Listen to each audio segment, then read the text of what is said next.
seguimos considerando algunos elementos principales de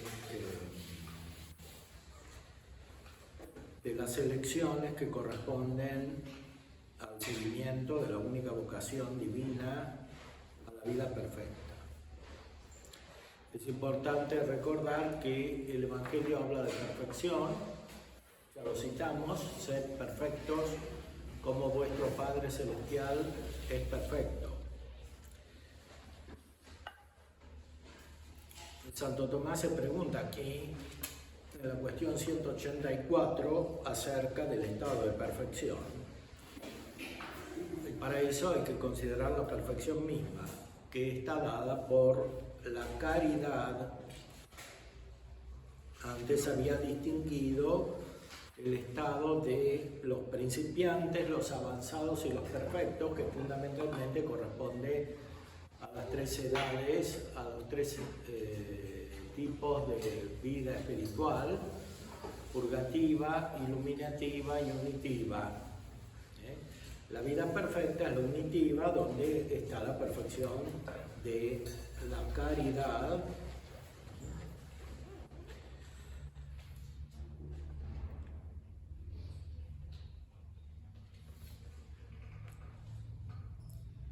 Es adecuado que el estado de esclavitud y libertad espiritual se distinga en 3 grados, atendiendo al principio, al que pertenece el estado de principiantes, al medio, y tenemos el de los adelantados, y al fin, que es el de los perfectos, o sea, el estado de libertad respecto del pecado, no hay servidumbre, y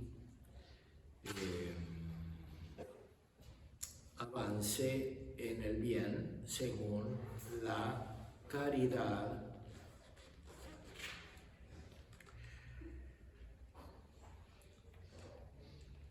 Leemos en la primera carta de Juan: el que no ama permanece en la muerte. De ahí que la perfección de la vida cristiana se mida esencialmente por la caridad y relativamente por las demás virtudes. Y dado que lo que es esencial es el máximo principio respecto de lo demás, de ahí que la perfección de la caridad sea el principio respecto de la perfección que se considera las demás virtudes.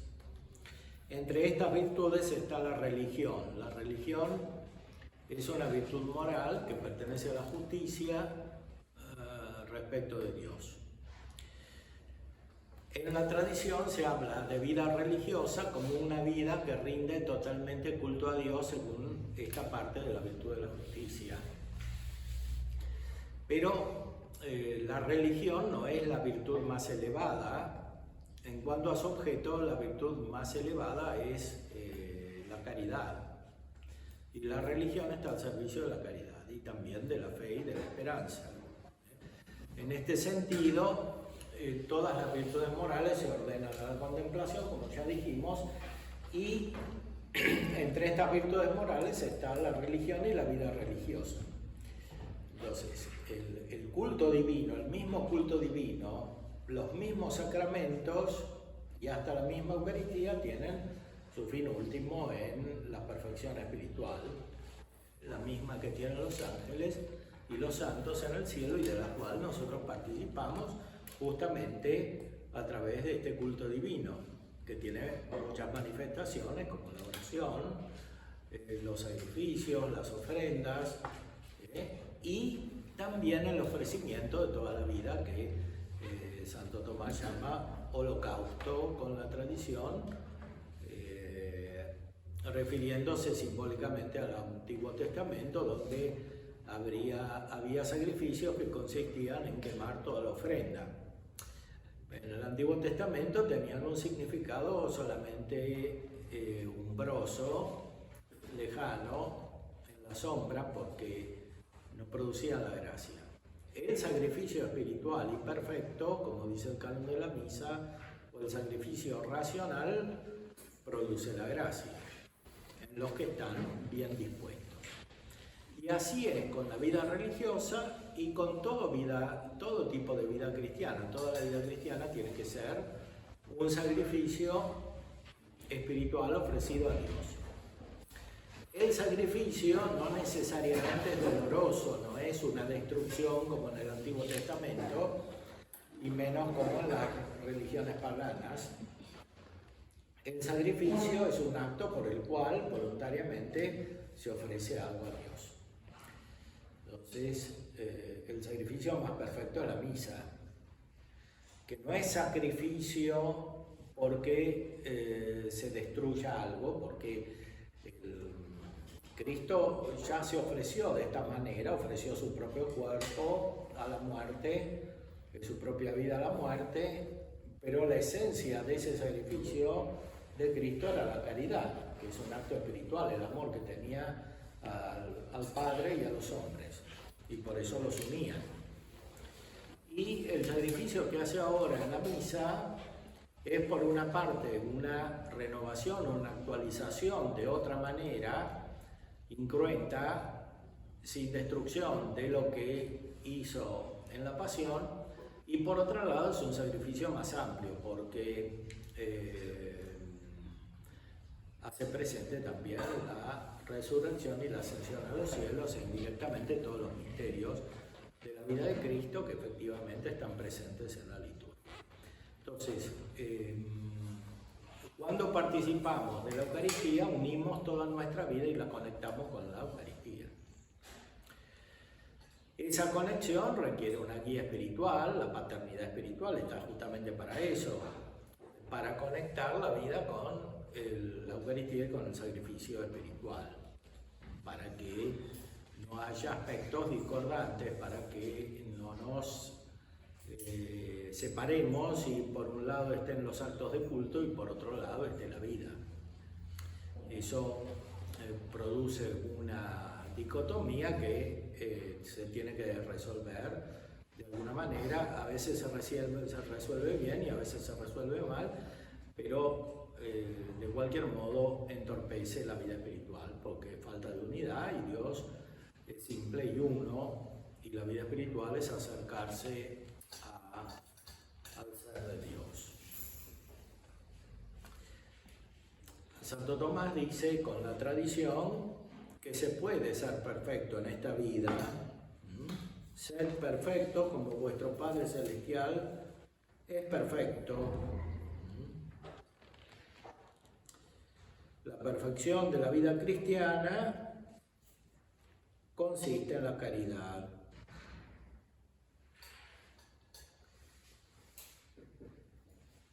Podemos considerar una triple perfección, una perfección absoluta que se considera no solo según la totalidad por parte del que ama, sino por parte del objeto digno de ser amado, en cuanto que Dios es tan amado como digno de serlo. Esta perfección no la puede tener ninguna criatura, la tiene solo Dios. Hay otra perfección que se considera por la totalidad absoluta por parte del que ama, en cuanto que el afecto tiende siempre a Dios de un modo actual y siempre con todas sus fuerzas. Tal perfección no es posible en esta vida, pero sí lo será en el cielo, o sea que estemos totalmente dirigidos a Dios. La tercera clase de perfección no exige una totalidad por parte del objeto amable, ni por parte del que ama, de tal modo que esté siempre dirigido actualmente a Dios, sino en cuanto se excluyan las cosas que se opongan al movimiento de amor a Dios. Como dice San Agustín, el veneno de la caridad es el deseo desordenado. Su perfección, la ausencia de tales deseos. Entonces, la purificación espiritual, según el sentir, según el espíritu, quiere decir eliminar los deseos que no corresponden a la caridad, por lo menos relativamente en un determinado momento. Esta perfección puede darse en esta vida de dos modos. Primero, en cuanto que se excluye del afecto humano todo aquello que se opone a la caridad, como es el pecado mortal. La caridad no puede existir sin tal perfección, o sea, el que tiene la gracia de la caridad siempre está sin pecado mortal, y si tiene pecado mortal no tiene esta perfección fundamental.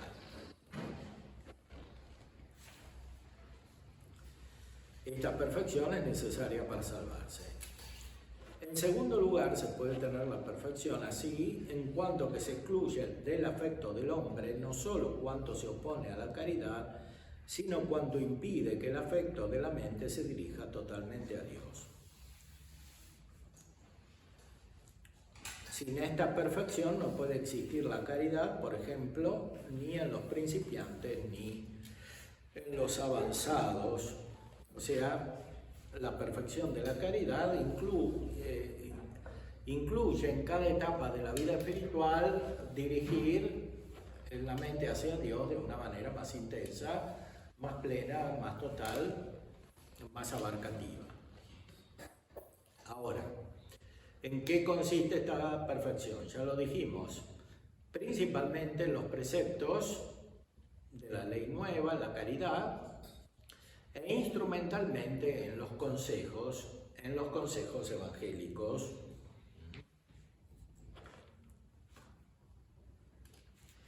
La perfección de la caridad que hace que digamos que la vida cristiana es perfecta consiste en amar a Dios con todo el corazón y al prójimo como a nosotros mismos. Luego parece que la perfección consiste en la observancia de los mandamientos informados por la caridad.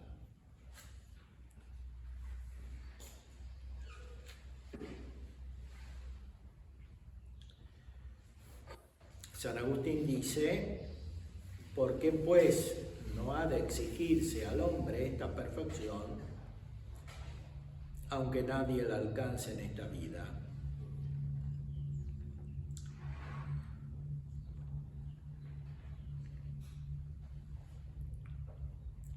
De manera secundaria e instrumental, la perfección consiste en los consejos, tanto unos como otros se ordenan a la caridad, pero de modo distinto. Los mandamientos tienen como fin apartar lo que es contrario al acto de caridad, que la hace incompatible con ellos. Mientras que los consejos se ordenan a apartar los obstáculos al acto de la caridad, que sin embargo no se oponen a la misma, como son el matrimonio, la dedicación a negocios temporales, etc. Por eso dice San Agustín, todo cuanto manda Dios, como no fornicarás, y todo lo que aconseja, como es bueno para el hombre no tocar una mujer, se hace rectamente cuando se relaciona con el amor a Dios y al prójimo con Dios, tanto en esta vida como en la futura. Por eso en las colaciones de los padres, dice el abad Moisés, uno de los que estaba en el desierto, los ayunos, las vigilias, la meditación de las escrituras, la pobreza y la privación de todos los bienes no son perfección, sino instrumentos de la misma, porque no consiste en ellas el fin de esa forma de vida, sino que se llega al fin a través de ellas. Es decir, todos los ejercicios ascéticos, todo el desprendimiento, todo el esfuerzo tienen por fin la perfección de la caridad. Y los consejos se refieren a los medios para alcanzar mejores destinos. Pero estos medios no son la perfección, son caminos hacia la perfección. Y por eso los consejos, que son caminos y que son medios superiores, hay que tomarlos de una manera espiritual, o sea, según la gracia, y no de una manera externa y material. Por ejemplo, identificando la perfección con el estado exterior de la vida religiosa. Seguir una regla, tener un hábito, un horario, obedecer en actos externos, no casarse, etc. Eso no es la perfección en sí. Y no podría valer si no hubiese una perfección interior, al menos instrumental, respecto de la caridad. O sea, eso vale en cuanto se ordena la caridad perfecta, que engendra la contemplación. Y por eso siempre hay que medir todo desde esta contemplación gozosa de la cual hablábamos y que es inseparable de la caridad.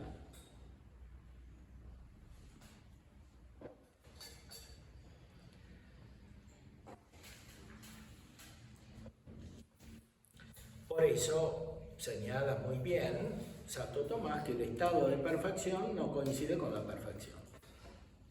El estado de vida religiosa es estado de perfección, sobre todo en sus elementos externos, en la colocación en la sociedad, en el cuerpo místico de Cristo según sus elementos exteriores, pero no es la perfección misma. La perfección es la caridad y la contemplación que surge de la caridad.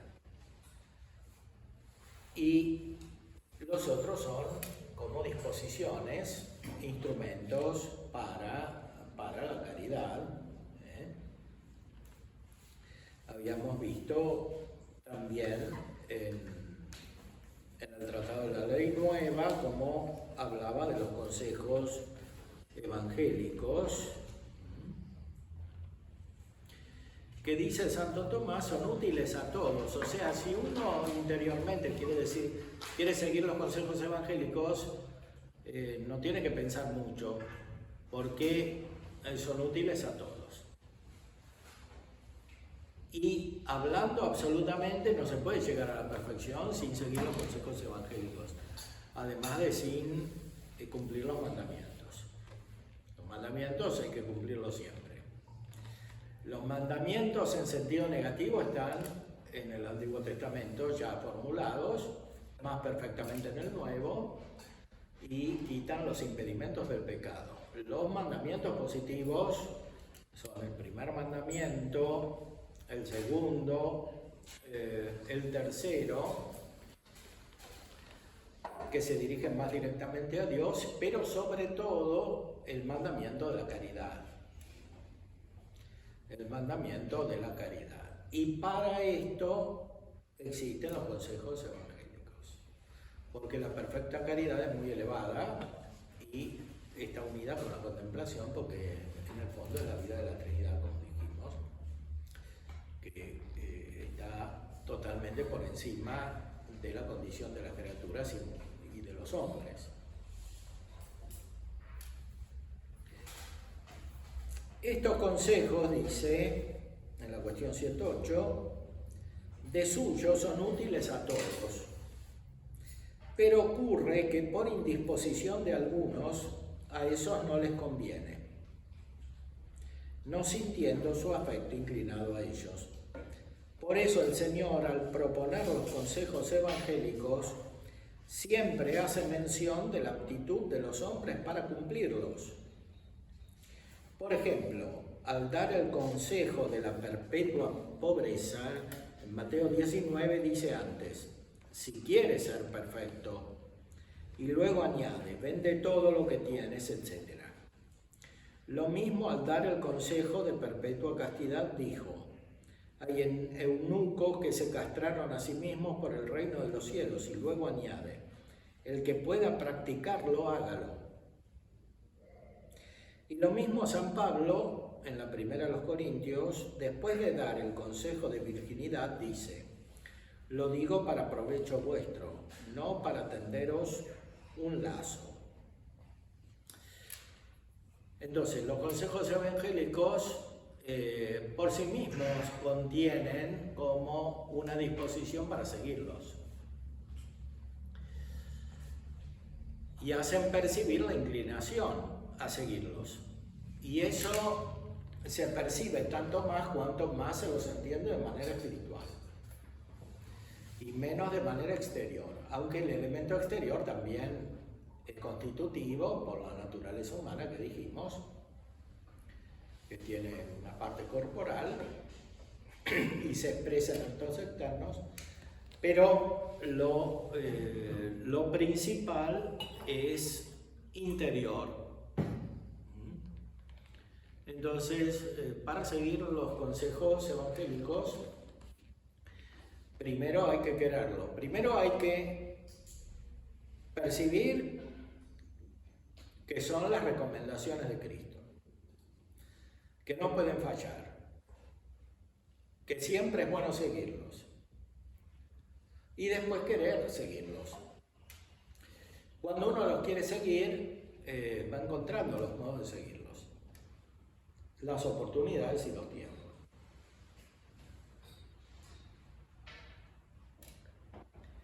Pero en sí mismo no se puede dudar de que son buenos para cada uno.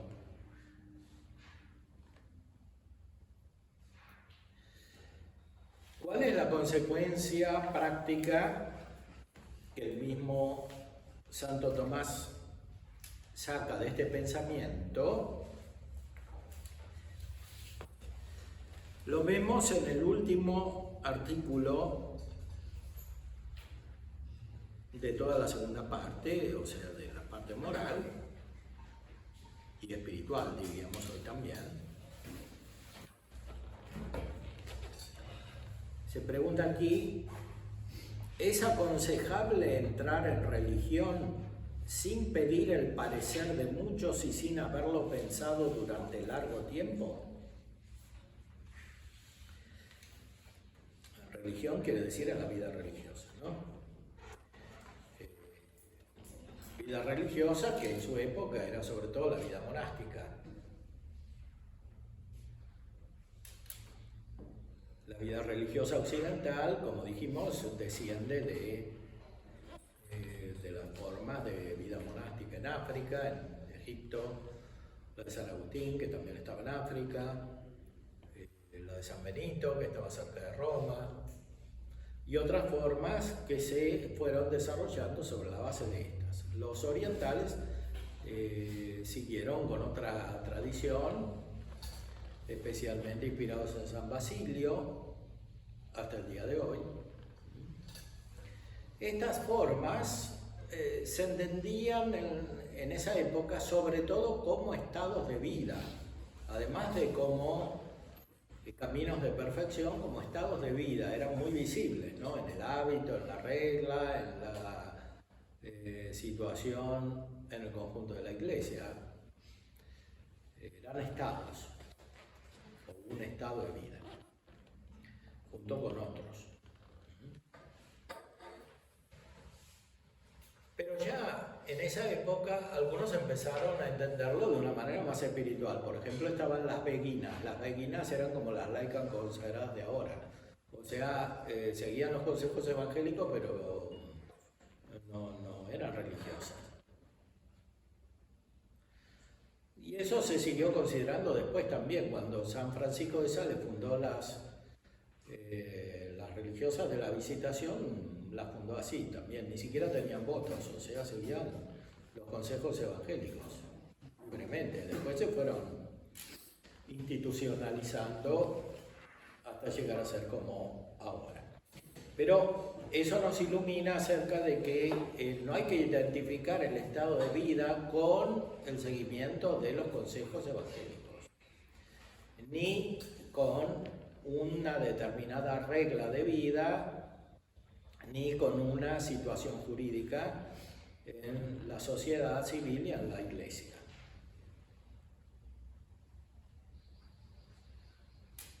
Es algo espiritual y lo espiritual tiene que tener la primacía, sobre todo porque es ley de libertad. Además, en la situación en la cual nos encontramos hoy, esto se aplica con mayor razón porque la vida social es muy complicada, ya en el orden natural,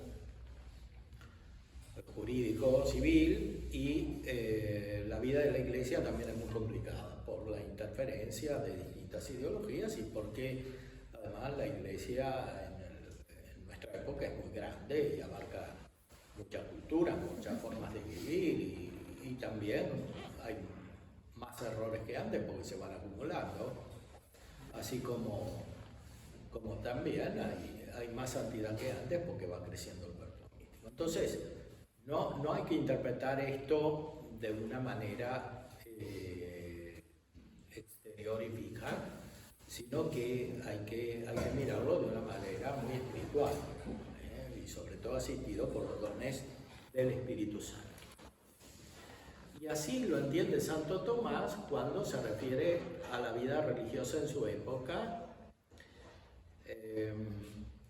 Y se pregunta esto, o sea, para ser religioso, principalmente monje, ¿hay que pensarlo mucho? ¿Y hay que pedirle consejo a mucha gente? Bueno, la respuesta es que no, dice que no. Ni hay que pensarlo mucho, ni hay que pedirle consejo a mucha gente. Explica. En Mateo 4 se dice que Pedro y Andrés al momento, dejándolo las redes, lo siguieron, o sea, inmediatamente, cuando pasó Jesús. A propósito de ello, dice San Juan Crisóstomo, comentando Mateo, Cristo nos pide esa obediencia y que no nos demoremos ni un instante. Bueno, esto es un principio universal. Esa obediencia nos la pide siempre porque tenemos que obedecer los mandamientos y sobre todo el de la caridad.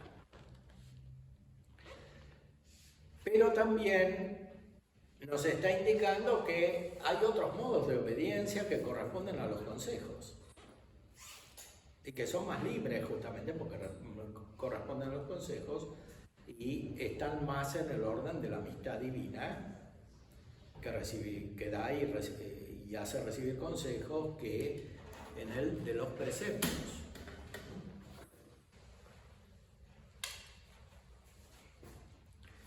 La deliberación larga y el consejo de muchos son necesarios en los asuntos grandes y dudosos, como dice el filósofo en el tercer libro de la Ética. Bueno, hay cuestiones humanas que son muy complicadas y hace falta la deliberación de mucha gente, sobre todo cuando son cuestiones más externas, más difíciles de conocer, ¿no? Existen procedimientos en los tribunales que ayudan a los jueces a dictar sentencia, etc. Y después en las cuestiones complejas de la vida a veces necesitamos consejos por parte de los que saben y necesitamos hacer un razonamiento correcto para deliberar acerca de lo conveniente prácticamente, de lo prudente. Pero en aquellos que son ciertos y bien determinados no se precisa consejo.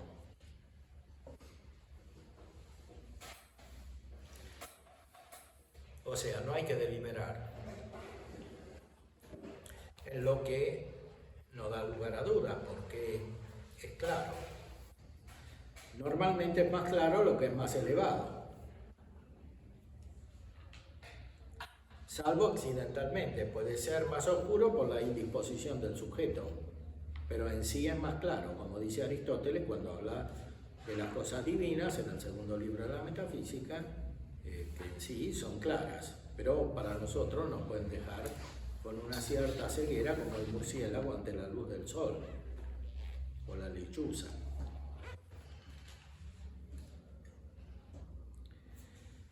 Entonces, en las cuestiones ciertas no hace falta tanto consejo de liberación. Ahora bien, acerca de la entrada en religión pueden tenerse en cuenta tres cosas. Primeramente, el hecho mismo de entrar.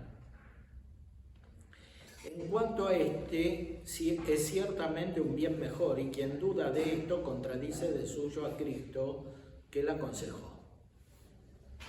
Bueno, esto dicen otros grandes autores espirituales, por ejemplo San Pedro de Alcántara, o sea, no se puede dudar que es mejor seguir los consejos evangélicos porque Cristo lo recomienda, entonces sería contra la fe, o sea, contra la revelación, dudar acerca de eso.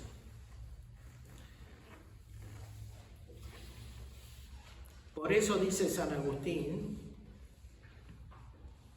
en el libro de las Palabras del Señor, te llama el Oriente, es decir, Cristo, y tú atiendes a Occidente, es decir, al hombre mortal y sujeto a error. Por ejemplo, San Pedro de Alcántara ayudaba a Santa Teresa, que hacía fundaciones, y Santa Teresa le preguntaba, bueno, pero también le preguntaba a personas menos espirituales que eran juristas, eran buenos en esa época, pero igual no eran tan espirituales como San Pedro de Alcántara. Entonces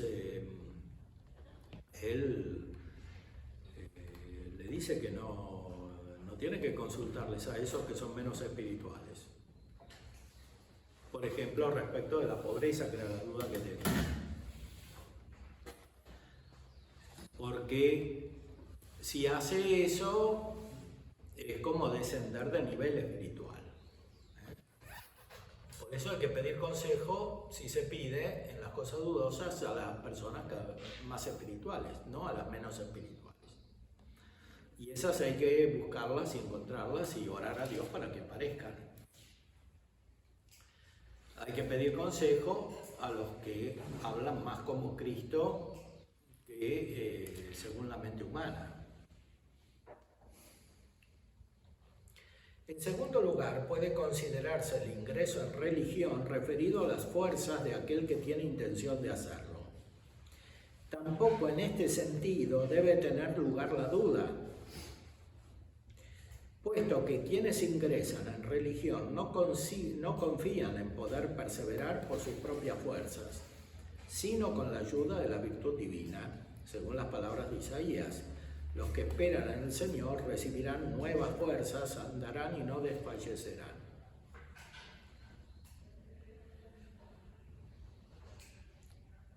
Es decir, hablando absolutamente, tampoco uno tiene que analizar demasiado si tiene fuerza para hacerlo, porque no depende de las propias fuerzas, sino del auxilio divino. Ahora,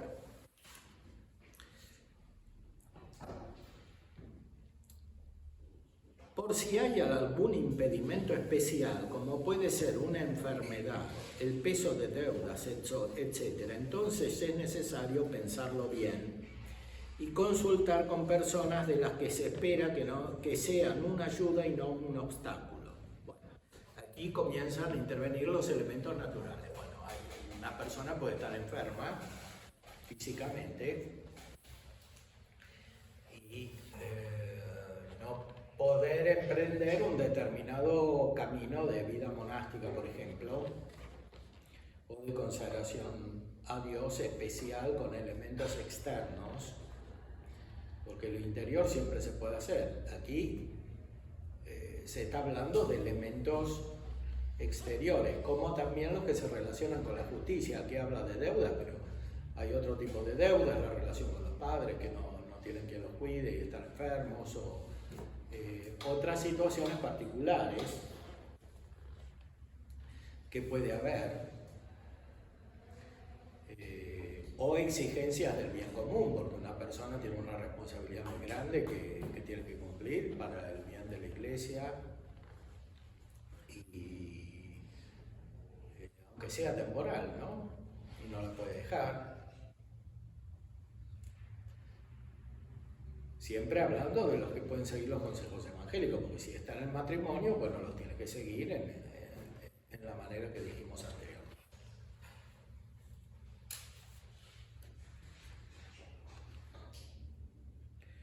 A este respecto, leemos en el Eclesiástico: tratas de santidad con un hombre sin religión y de justicia con un injusto, lo cual equivale a decir, no trates, es decir, si uno no está seguro de que le va a consultar a una persona espiritual, mejor no consultarle nada, porque se va a confundir más. Y por eso tampoco hay que hablar con mucha gente, porque la mayoría de la gente no es espiritual, o por lo menos tiene dudas y hace decaer, influye negativamente en los propósitos más espirituales. Tanto más cuanto más general es la consulta. Entonces hay que consultarle a personas espirituales que tengan una visión elevada para que no sean de impedimento. Y si no hay, mejor seguir el impulso del Espíritu Santo. Y además leer lo que dicen los grandes padres padres de la iglesia y doctores espirituales, autores espirituales.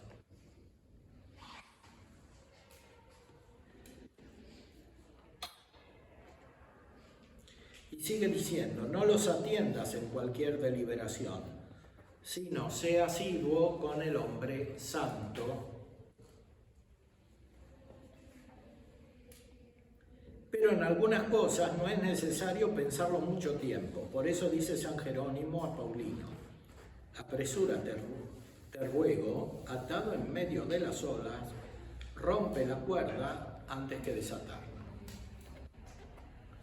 En tercer lugar, puede considerarse el modo de entrar en religión y la orden que debe escogerse. Sobre esto puede pedirse consejo a personas que no lo impidan. Bueno, esto en nuestra época tiene más importancia porque, como dijimos, la situación es más complicada que en la Edad Media. En la Edad Media también había herejías, pero no tanto como ahora. Y no estaba toda la filosofía moderna que invade todo el ambiente y también la vida cristiana.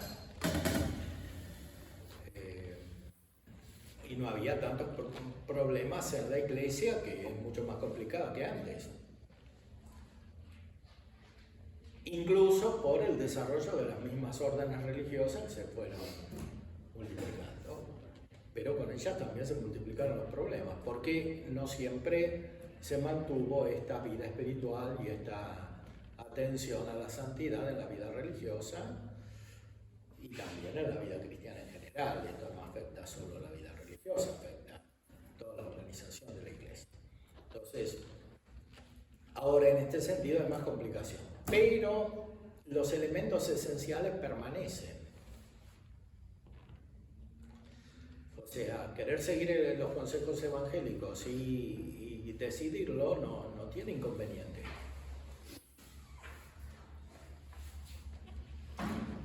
Tanto más cuanto más impulsa la gracia y más ilumina el Espíritu Santo.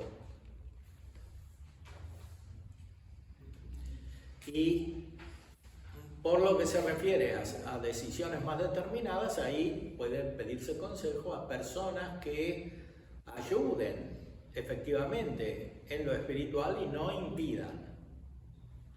Por ejemplo, si son personas que piensan que el matrimonio es superior a la consagración, a la vida religiosa, mejor no preguntarles porque van a confundir más.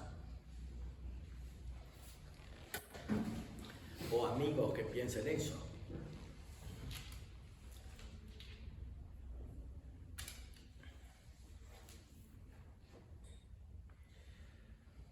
Entonces son dos elementos distintos, uno más espiritual y otro más exterior.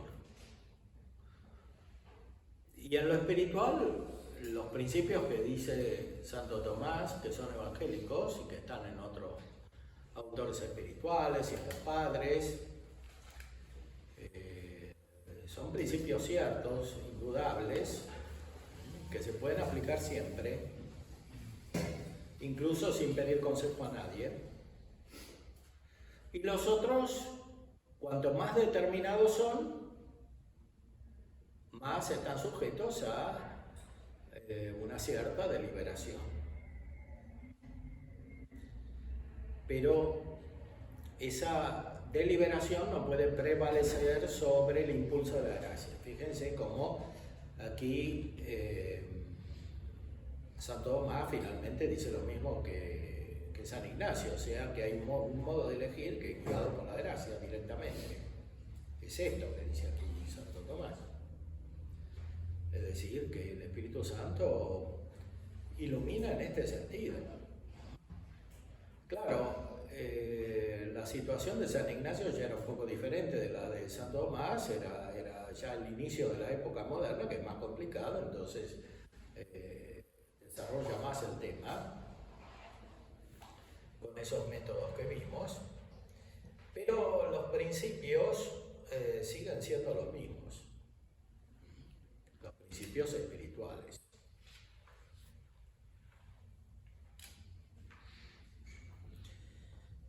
Después están las respuestas a las objeciones. Una está tomada del abandono de la vida religiosa. Dice que algunos empiezan y después abandonan.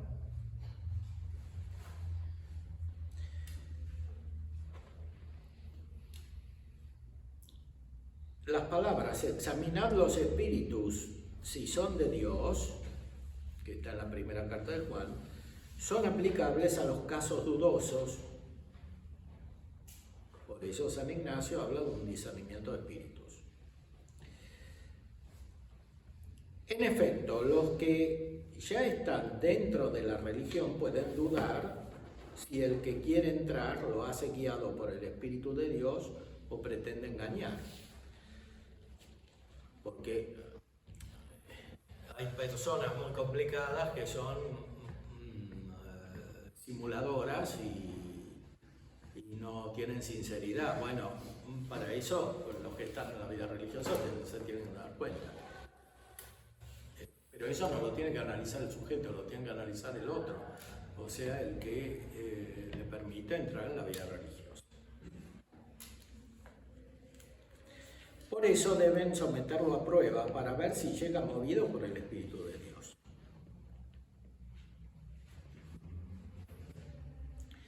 Pero quien entra en religión no debe dudar de que la intención de hacerla nacida en su corazón es obra del Espíritu de Dios, de quien es propio conducir al hombre por caminos rectos. Tampoco es señal de que no viene de Dios el hecho de que algunos se vuelvan atrás, ya que no todo lo que viene de Dios es incorruptible. De serlo, las criaturas corruptibles no procederían de Dios, como dicen los maniqueos. También se seguiría que quienes reciben de Dios una gracia no podrían perderla, lo cual también es herético. Lo que es incorruptible es el consejo de Dios, con el cual hace también cosas corruptibles y mutables, tal como se dice en Isaías 46. Mi consejo permanecerá y se hará mi voluntad. Por consiguiente, la intención de entrar en religión no necesita prueba para ver si viene de Dios, porque las cosas ciertas no necesitan demostración, como dice la glosa, comentando la primera a los Tesalonicenses, probadlo todo. O sea, el consejo divino de Cristo manifiesta la voluntad de Dios. Y de eso no se puede dudar. De lo que se puede deliberar es acerca de las condiciones para recibir ese consejo divino. Esas condiciones pueden contener obstáculos y también pueden cambiar. Entonces puede suceder que uno entre en una forma de vida religiosa por un tiempo y después salga y siga manteniendo el propósito de cumplir los consejos evangélicos. Porque no importa tanto el modo exterior de vida cuanto lo más esencial.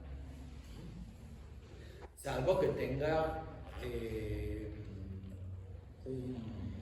unos votos deliberados, perpetuos, que no se pueden reformar porque implican una voluntad firme que vino con una gracia.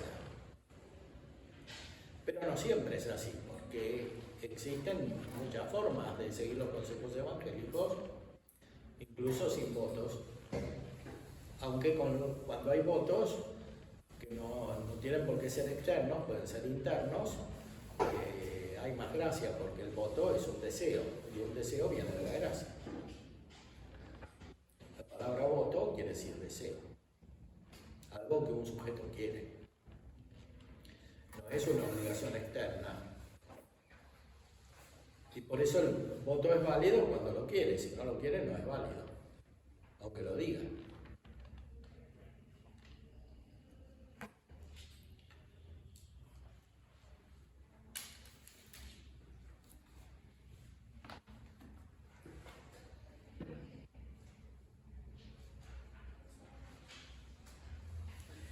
Después se refiere a los amigos que a veces dan malos consejos.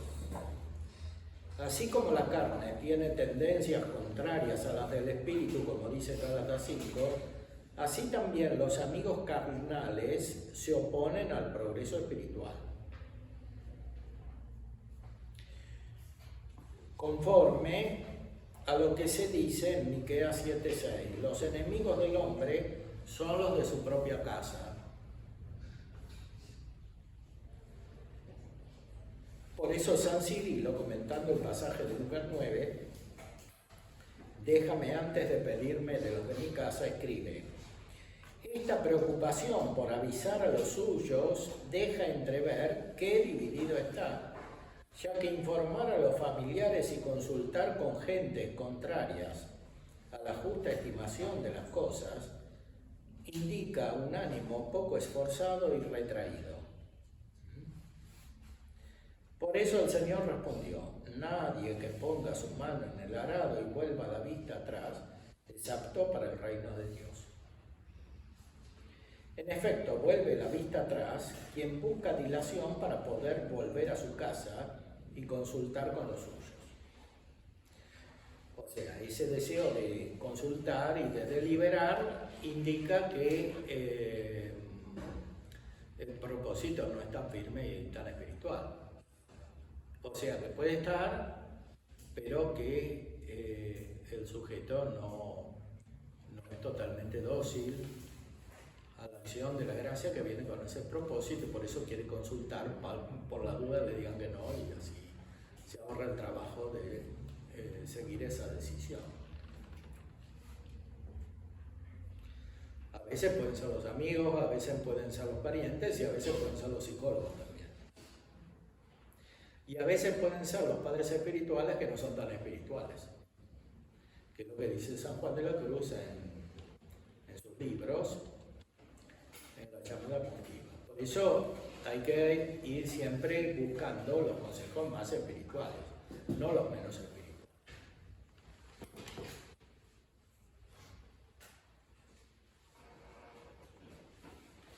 Después hay otra objeción. En Lucas, el Señor pone la comparación del hombre que quiere edificar una torre y se sienta antes a calcular los gastos que serán necesarios para terminarla, no sea que se burlen de él, diciendo: este hombre empezó a edificar y no pudo terminar. Y los gastos para edificar la torre, según San Agustín, en la carta a Leto, no son sino la renuncia por parte de cada uno a todo cuanto posee. Pero con frecuencia sucede que muchos no pueden hacer esto ni soportar otras observancias de la religión. Y estos están simbolizados en David, el que se dice, en el primero de los reyes, que no podía andar con la armadura de Saúl porque no estaba acostumbrado a ella. Por todo ello parece que nadie debe entrar en religión sin pensarlo antes durante largo tiempo, ni consultar el parecer de muchos. Bueno, esto es un problema muy amplio que excede la vida religiosa. Es un problema general de la concepción de la vida cristiana hoy. Por eso hay poca gente que responde a la vocación. La vocación es una, como dijimos.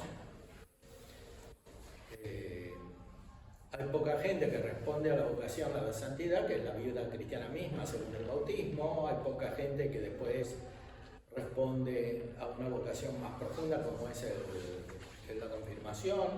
Poca gente que responde después al matrimonio, porque pocos se casan, incluso entre los cristianos hoy. Poca gente que entra en la vida religiosa y poca gente que entra en un seminario para ser sacerdotes. O sea, poco de todo. No es un problema ahora solo específico de la vida religiosa. Es un problema general. Y más desde cuando todo se reduce a una especie de mecanismo humano, psicológico que hay que determinar. Entonces, no se termina nunca de deliberar así. Y se confunde toda la vida espiritual. Es algo simple porque así comenzamos, ¿no? Con el mensaje de Cristo: si tu ojo fuere simple.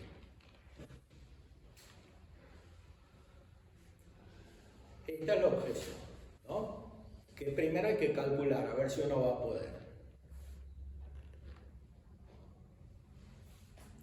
Y la respuesta dice, la edificación de la torre es símbolo de la perfección de la vida cristiana y la renuncia a los propios bienes es la fortuna necesaria para edificar la torre. Ahora bien, nadie duda o delibera si quiere hacer los gastos o si puede edificar la torre, suponiendo que tenga el dinero necesario, sino que lo único que se delibera es si realmente tiene ese dinero.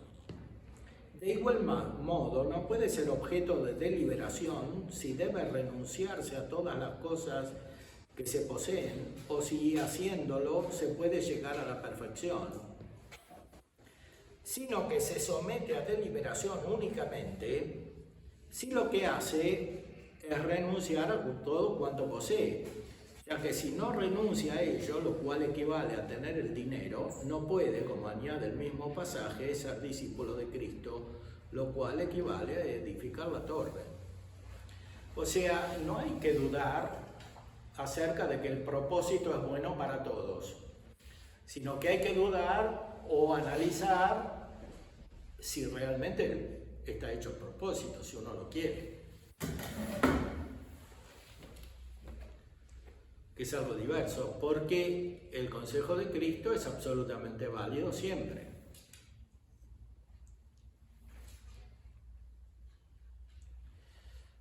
En cuanto al temor de algunos de no poder llegar a la perfección, no es racional. Y se refuta mediante el ejemplo de muchos. De ahí que diga San Agustín, en el 8º libro de las Confesiones, del lado hacia el que yo marchaba de frente y por donde me daba miedo pasar, se me dejaba ver la casta dignidad de la continencia serena y alegre, invitándome con honesto halago a que me acercara a ella sin recelo y extendía sus piadosas manos rebosantes de buenos ejemplos para acogerme y abrazarme. De ahí tantos niños y niñas, allí una innumerable juventud y toda suerte de edades, viudas reverenciales y ancianas que envejecieron en su virginidad. Se burlaba de mí con cariño y me decía, ¿y tú no podrás lo que pudieron estos y estas? ¿Acaso estos y estas no lo pudieron por ellos mismos y no en su Dios y Señor? ¿Por qué confías en ti mismo y dudas? Arrójate en su seno. No temas que se aparte y te caigas. Arrójate seguro, Él te recibirá y te sanará. Esta es la experiencia de San Agustín, que tenía muchos defectos, además de la lujuria, porque quería hacer carrera, se fue a Roma, después se fue a Milán, que era la ciudad más importante para enseñar retórica, y ahí se reunió con sus amigos y empezó a pensar.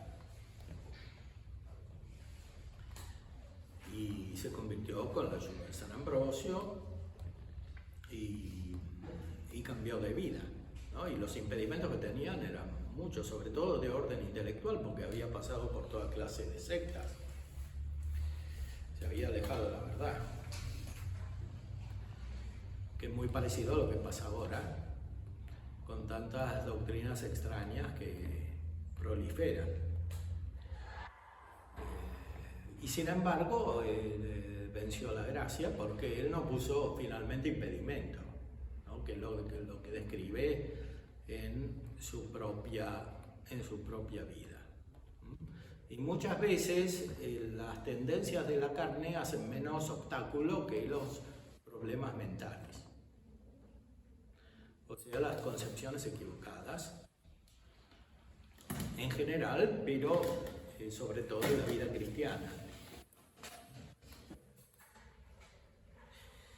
En cuanto al ejemplo de David, nada tiene que ver con esto, ya que la armadura de Saúl, como dice la glosa, son los sacramentos de la ley, que resultan pesados, mientras que, de la ley antigua, ¿no? Que resultan pesados, Mientras que la religión es el yugo suave de Cristo, porque como dice San Gregorio, ¿no?, el cuarto libro de las Morales, que carga pone sobre los hombres los hombros de nuestra alma, quien manda huir de todo deseo que turba, quien aconseja apartarse de los caminos fatigosos de este mundo. Porque en realidad da más trabajo vivir sin los consejos evangélicos que con los consejos evangélicos, porque hay más problemas. Son más graves, más materiales, más perturbadores, causan más desequilibrio psíquico. Claro, todo con la gracia se puede superar, pero justamente para eso están los consejos evangélicos, para evitar en lo posible todos estos tipos de problemas y ir más directamente a lo esencial, que es la perfección de la caridad.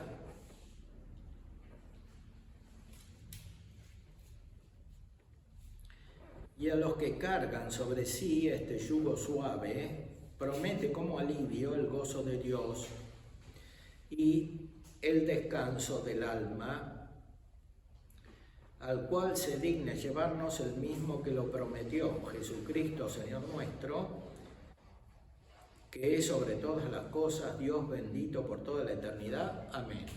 Porque así termina la segunda parte de la suma de teología, ¿no? Después comienza a tratar acerca de Cristo en la tercera parte. Pero esta es como la culminación del estudio de la vida moral. O sea, de los medios que llevan a la perfección, a la beatitud y a la vida eterna, que es lo que se vive en el cielo.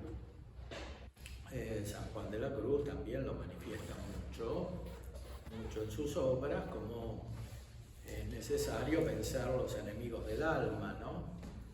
Lo dice en el Cántico Espiritual, lo dice también en la llama de Amor Viva, y entre esos obstáculos está el deseo de las cosas temporales, y también a veces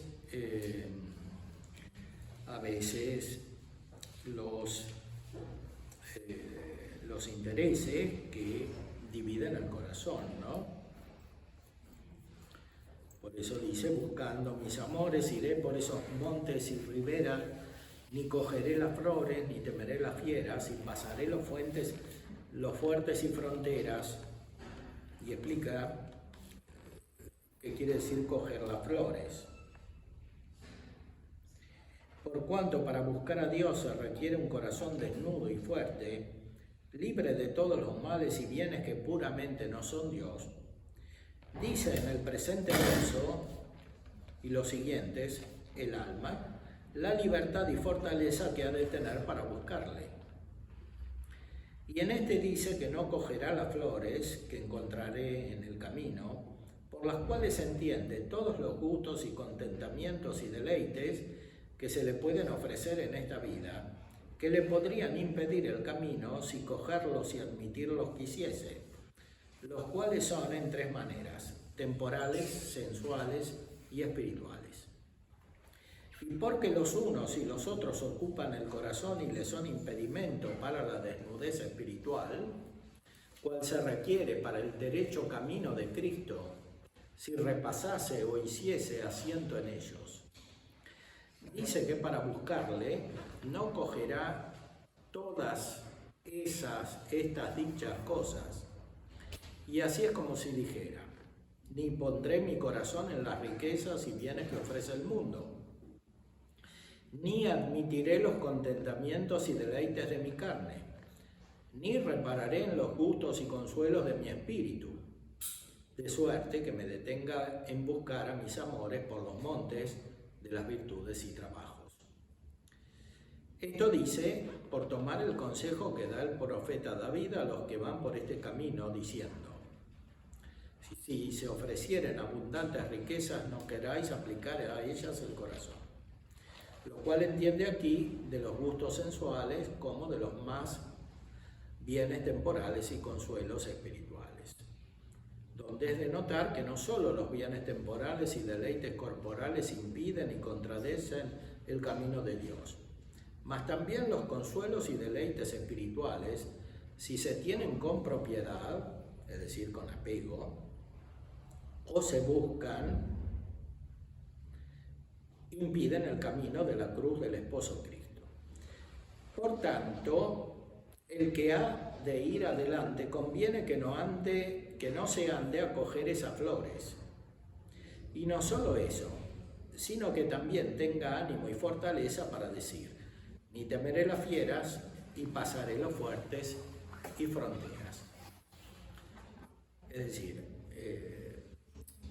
las cosas buenas siguen siendo buenas porque Dios las crea, y el gozo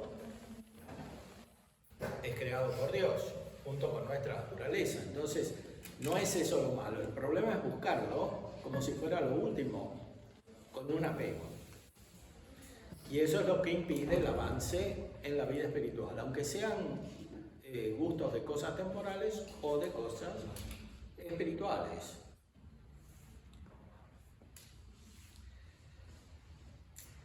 Y para eso hay que tener ánimo para vencer los obstáculos, dice,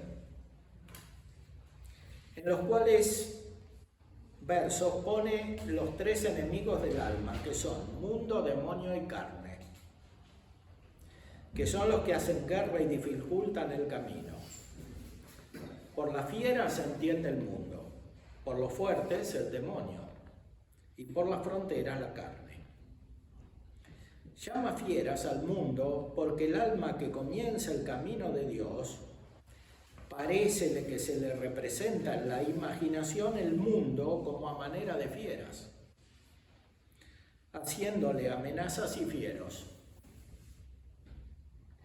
Y es principalmente en tres maneras. Bueno, todo esto, dice San Juan de la Cruz, pasa en la imaginación. O sea, el mundo ataca en la imaginación, como si fueran animales feroces que uno se imagina que tiene que vencer y de los cuales tiene que huir.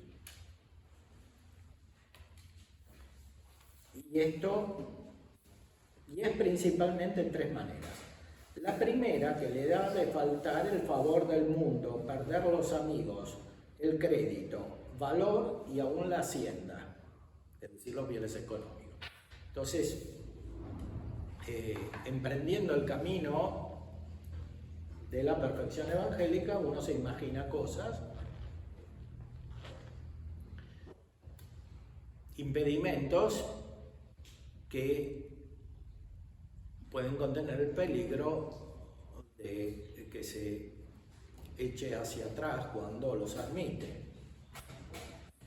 Por ejemplo, imaginarse que va a perder los amigos, porque no sabe que, o no quiere saber que va a adquirir otros amigos,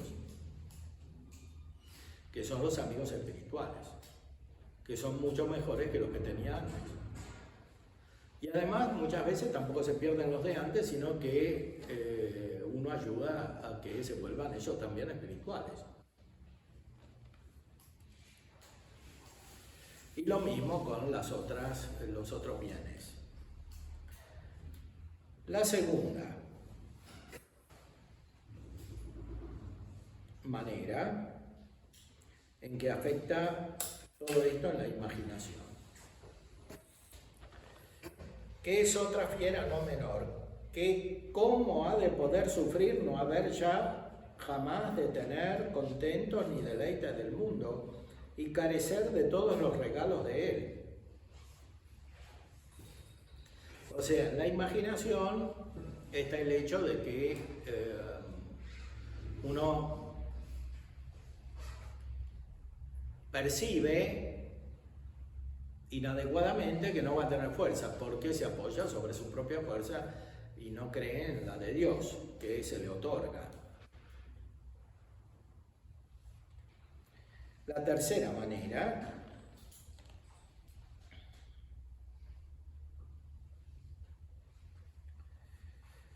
y la tercera es aún mayor. Conviene a saber que se han de levantar contra ella las lenguas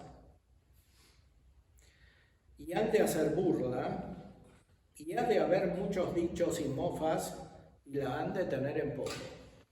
O sea, esta persona se imagina todo lo que van a decir los demás, empezando por los amigos y los parientes de su camino espiritual. Entonces se retrae.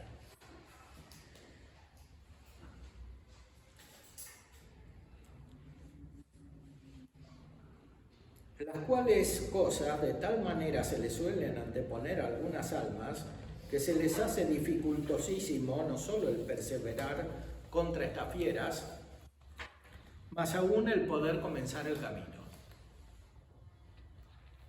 Y este es un problema más grave hoy porque como se pierde la vida espiritual, la vida intelectual y todo se basa sobre la imaginación, se hace cada vez más difícil superar estos obstáculos.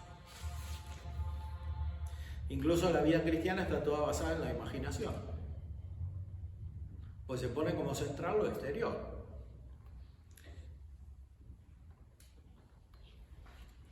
Cuando es una vida cristiana que no es del todo coherentemente ejercitada.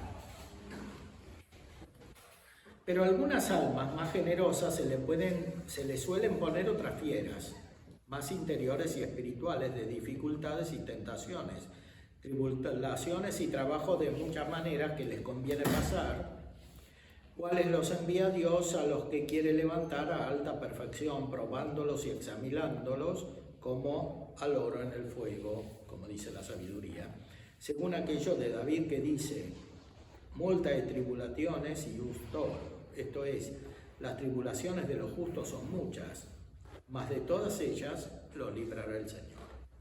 El Salmo 33. Pero el alma bien enamorada, que estima a su amado más que a todas las cosas, confiada en el amor y favor de él, no tiene en mucho decir, ni temeré las fieras, y pasaré los fuertes y fronteras, que es lo que dice la poesía del Cántico Espiritual, que describe cómo el alma va buscando a Dios que ama. Entonces el alma que ama no tiene miedo. No tiene miedo porque tiene esperanza, se funda en el auxilio divino, en la gracia, que es lo que decía Santo Tomás en el artículo. En cambio, los otros son deliberaciones humanas que no sirven para este objeto, que supera lo que pueden hacer estos razonamientos, lo que pueden concluir. A los demonios, que es el segundo enemigo, los llama fuertes porque ellos con grande fuerza procuran tomar el paso de este camino. Y porque también sus tentaciones y astucias son más fuertes y duras de vencer y más dificultosas de entender que las del mundo y carne. Y porque también se fortalecen de estos otros dos enemigos, mundo y carne, para hacer al alma fuerte guerra. Y por tanto, hablando David de ellos, los llama fuertes, diciendo: fortes quisieron animam me, es a saber, los fuertes pretendieron mi alma.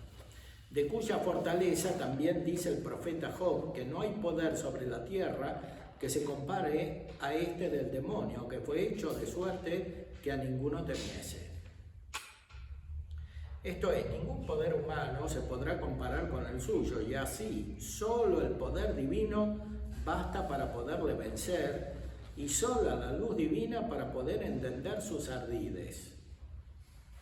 Entonces, si uno se basa mucho sobre la deliberación humana, termina en peligro porque puede ser vencido por el demonio. Uno no es más inteligente que el demonio, ni más fuerte tampoco.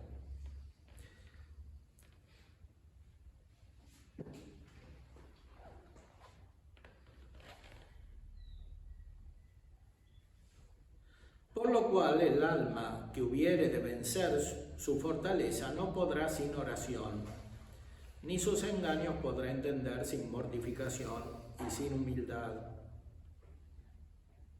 Que por eso dice San Pablo, avisando a los fieles estas palabras, diciendo: Vestíos de las armas de Dios para que podáis resistir contra las astucias del enemigo, porque esta lucha no es como contra la carne y sangre, en la carta a los Efesios, entendiendo por la sangre el mundo y por las armas de Dios la oración y cruz de Cristo, en que está la humildad y mortificación que habemos dicho. Entonces, para luchar contra el demonio hay que seguir el Evangelio, fundamentalmente. Como está en la letra y como está expuesto en la tradición. Dice también el alma que pasará las fronteras por las cuales se entiende, como habemos dicho, las repugnancias y rebeliones que naturalmente la carne tiene contra el espíritu, la cual, como dice San Pablo, caro enim concupiscit adversum spiritum, esto es, la carne codicia contra el espíritu, y se pone como en frontera, resistiendo al camino espiritual. Es como que en la imaginación todo lo que corresponde a lo propiamente humano se pone como un impedimento para ir a lo espiritual, es una frontera. Y esta frontera se ha de pasar el alma rompiendo las dificultades y echando por tierra, con la fuerza y determinación del espíritu, todos los apetitos sensuales y afecciones naturales, porque en tanto que los hubiere en el alma, de tal manera está el espíritu impedido debajo de ellas, que no puede pasar a verdadera vida y deleite espiritual, que es lo que de verdad se busca. Por ahí se comenzó el camino espiritual, por las bienaventuranzas, los cuales nos dio bien a entender San Pablo diciendo: si mortificaredes las inclinaciones de la carne y apetitos con el espíritu, viviréis. Romanos 8. Este pues es el estilo que dice el alma en la dicha canción que le conviene tener para en